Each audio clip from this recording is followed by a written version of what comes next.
Plyn začína tiecť na Slovensko cez Turkstream, a to vďaka úsiliu ruskej a tureckej strany a za to im treba poďakovať. Ja si však nespomínam, že by progresívne Slovensko bolo v Moskve alebo v Ankare, tam ani nepáchli.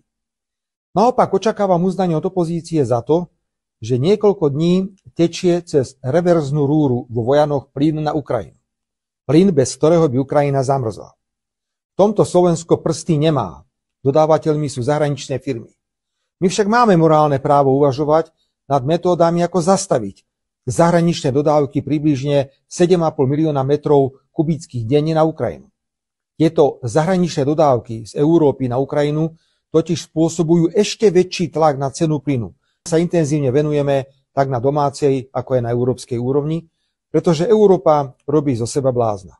Ukrajina ju môže poškodiť koľko len chce. Európa však nemôže Ukrajine ani vlások pokriviť.